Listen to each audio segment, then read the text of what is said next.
when we met. I had issues with landlord, whereby, and you told them I have a number of kids. They agreed and gave you a house. And then after some time, like someone will change from nowhere saying that I want to use the house.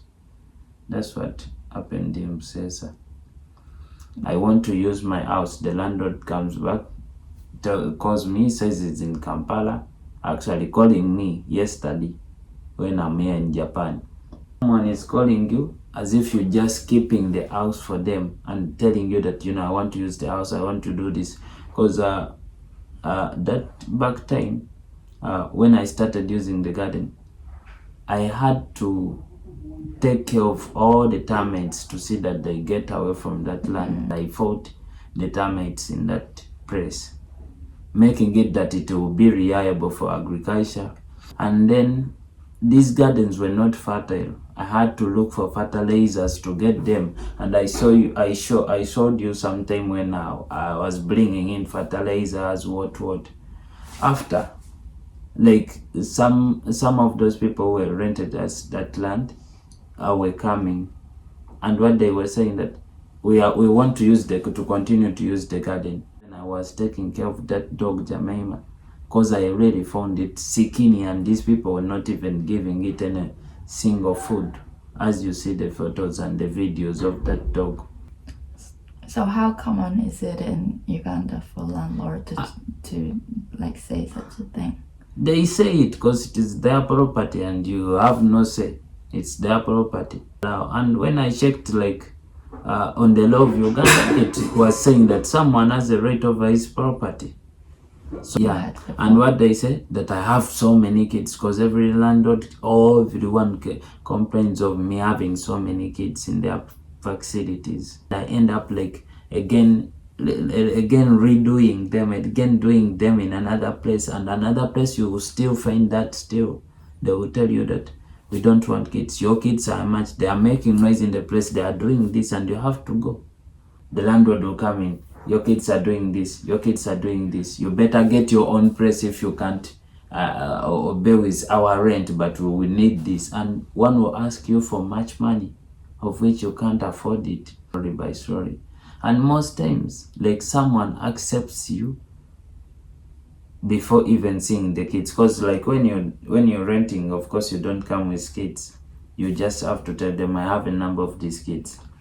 And when you start seeing that you're having those kids, you will say, I never expected you have all these kids. Even if you said 30, I thought maybe they were so little. Now I don't want. I've tried to be patient enough, but no, I don't want them. And still have to look for where to go. And you took kids to new schools. You bought new uniforms, you bought new books, and still you have to change to another place. Again, still you buy another new uniforms because the area is not the same as the other area. Being it's an organization. It's like treatment to these kids. Yeah. Others do drugs. I can't just find them on the street and tell them, stop doing these drugs. But being the fact that you bring them closer to these other kids, they learn slowly by slowly how to adapt and new ways and slow away the bad ways. And you have to do it slowly. Of which, when a child does this and the police sees it, will take advantage of you. When the landlord sees it, he will want to chase you away from the premises that you rented. So most times you find yourself you're going backward. You did our own place, a permanent place for these kids, whereby we can put a chicken house and it will be there for years and years. We can put this playground and it will be there for years and years. And farming, and then it will be there for years and years. But you've just started doing something, you've put in a lot, you brought manure, you brought this, and someone says, okay, it's time for me to use the land. From nowhere. Always, I've ever wanted to get a permanent place, because you don't know how it feels belonging nowhere. Belonging nowhere, and everywhere you go, like you have nowhere you belong. But you die, even you lose energy to sleep and you can't sleep, and again you have to go on with life. But when you are tired, but thoughts can't let you even sleep. I was in this room for the whole night and I couldn't sleep because I was thinking of that. And then reaches you feel like blacking out, but you don't sleep, then you get too much headache. And it is easy for someone to say that you be strong, but if you not have stood in my shoes, you can tell me to be strong, but I have no one to tell that I don't have this and this. It will be me still to provide. I won't tell anyone that this and this, this and this. I won't tell you everything, although you support me with school fees or what, but I won't tell you everything. But this really annoys me because even I feel like sleeping and I can't.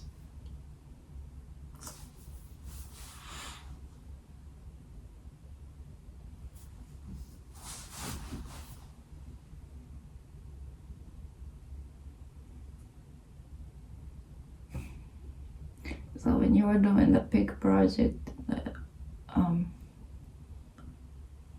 I rented land for the pig project.